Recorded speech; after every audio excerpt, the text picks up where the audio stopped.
Kurtuluş Partililer, bir çekim yapayım seninle de gör. yoldaşlar, 2013 1 Mayıs'ı da Nerede? Türkiye Cumhuriyeti tarihinde Neresinde? 15-16 Haziran şanlı işçi direnişinin yaşandığı bundan 43 yıl önceki bu topraklarda Galata Köprüsü açılmıştı. 43 yıl sonra da aynı köprü şimdi Halkın Kurtuluş Partililere karşı açılmıştır. Devrimcilere karşı açılmıştır. Sosyalistlere karşı açılmıştır. İşçi sınıfının birlik, mücadele ve dayanışmasından korkan Tayyipgiller tarafından para babaları, ABD ve Avrupa Birliği emperyalistleri tarafından açılmıştır. Burada bu köprü açılmışken Taksim'de, Şişli'de, Diskönü'nde de Kurtuluş Partililer mücadelesini sürdürüyor. Şu anda aramızda Halkın Kurtuluş Partisi Genel Başkanımız Sayın Nurullah Ankut var. Konuyla ilgili açıklama yapmak üzere Sayın Genel Başkanımıza söz veriyoruz.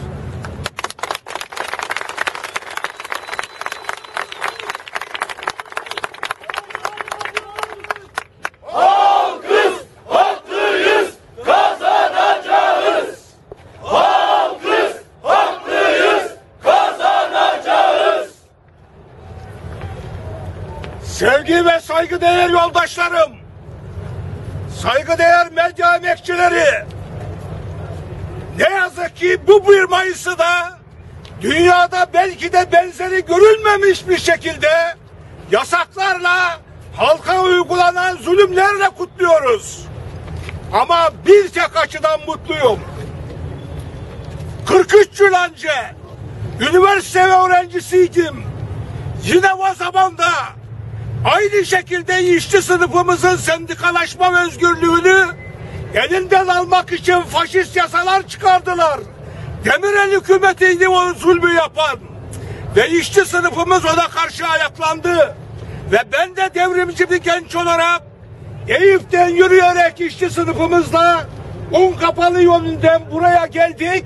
Ve buraya geldiğimiz noktada köprünün orta dubası çekilerek buraya sol tarafa konduğunu ve köprünün açıldığını gördük.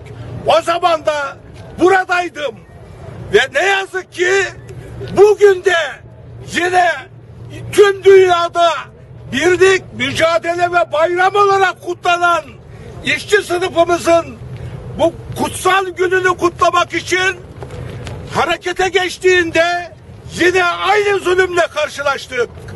Ve köprü çalışanları dediler ki siz buradan tramvaydan indiğiniz anda bize emir verilmişti. Onun üzerine biz köprüyü açtık. Daha önceden programlanmıştı bu dediler. Yoldaşlar, demek ki şu anda 50'den bu yana hep Türkiye'de iktidarları getirip götüren Amerikancı, satılmış, vatan haini, halk düşmanı iktidarın en aşağılık olan bir kesimi, bir zümresi iktidarda. Ve bugün keyfi olarak 1 Mayıs alanını işçi sınıfımıza yasakladı. Ve tüm İstanbul halkını dolaşamaz. Bu bayram gününü, bu tatil gününü gönlünce gezip eğlenemez hale getirdi. Parça parça vatanı sattılar. Kuvayi Milliye Yadigarı fabrikalarımızı sattılar. Şu anda da biliyorsunuz Tayyip 2 gün önceki açıklamasında Galaport'un ihalesini yapmak üzereyiz diyor. Yani bu tarihi mekanımızı da satacaklar arkadaşlar. Onlar satmaktan başka bir şey bilmez. Onlar hain. Bu vatanın, bu milletin, bu halkın düşmanı onlar. Gün gelecek, devran dönecek, Tayyipgiller halka hesap verecek. Gün gelecek, devran dönecek, Tayyipgiller halka utanmadan söylüyor. Biz Türkiye'de 21 milyon üyeye sahip bir partiyiz. En büyük partiyiz biz diyor. O zaman ne diye korkuyorsun? Bizim gibi bir partiden halktan neden korkup bu köprüyü açıyorsun? Bırak yürüyelim. Ne istiyorsun bizden? Ama ünlü bir atasözünün dile getirdiği gibi hain korkak olur. O namussuzluğunu ve hainliğini biliyor. O yüzden korkuyor. Sanıyor ki bu devran böyle sürecek. Hayır. Çoktan kaybetti Tayyipgiller. Onlar tarihte hep lanetle anılacaklar. Geçmiş benzerlerinin, Vahdettinlerin, Said Mollaların yanına kaydolacaklar tarihte. İbretle yüz karası olarak gelecek nesiller alacak onları. Onlar kaybettiler çoktan. Yoldaşlar, bunların düzenini yıkmak çok kolay.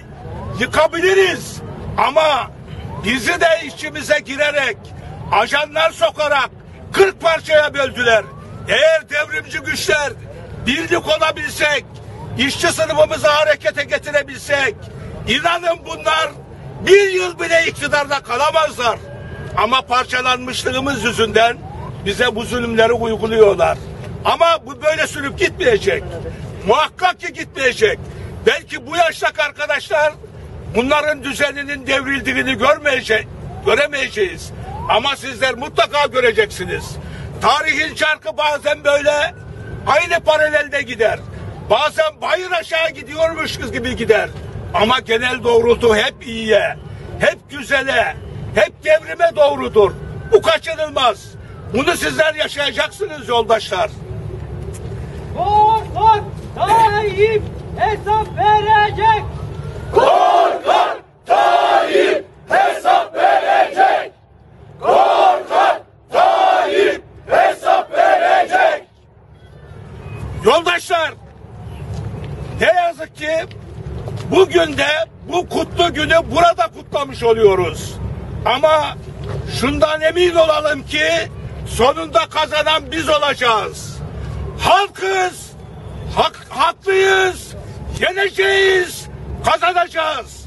Halkız, haklıyız,